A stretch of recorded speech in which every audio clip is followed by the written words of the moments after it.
Salut les apprentis skippers, on se retrouve pour une dernière vidéo de conseils en météo-stratégie pour performer sur la route du Rhum virtuelle avec le club fan de sport de France Télé.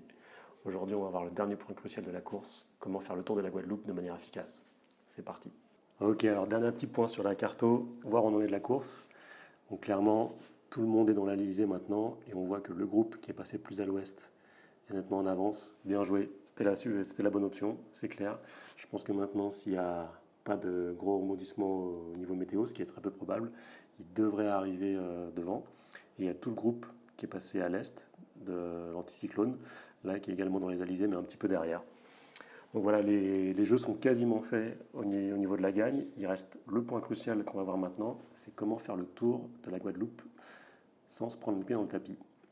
Alors on va faire un petit zoom sur la Guadeloupe, voilà, et voir déjà un élément très important, c'est la force du vent derrière la Guadeloupe. C'est un élément que les marins qui font la route du Rhum ont aussi à doser parce qu'il peut y avoir des surprises. Et en fait, ce qu'on va essayer de voir, c'est quelle est la force du vent derrière la Guadeloupe. On voit que si on passe plus ou moins près derrière la Guadeloupe, en fait, alors sans exagérer, sans aller aussi loin que ça, mais on a des forces de vent un peu différentes. Si on passe très près de la côte ou si on passe un petit peu plus loin. Donc il y a cet aspect-là qu'on doit doser quand on fait le tour de la Guadeloupe, voir à quelle distance on passe de l'île. Et il y a un autre aspect qui est là classique, c'est on passe près des côtes et donc du coup, il ne faut pas se prendre la côte.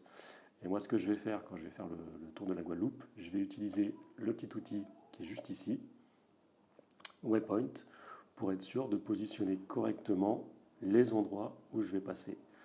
Et en fait, ce que mon bateau va faire, c'est qu'il va aller directement de waypoint en waypoint pour être sûr que je ne prenne pas la côte.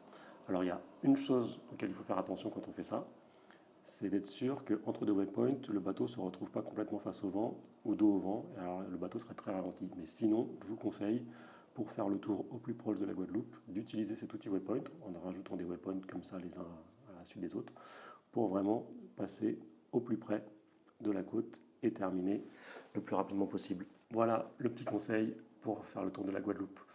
Si on fait un petit point maintenant sur où en sont les marins en IMOCA, avant de finir, hop, on va aller voir la course.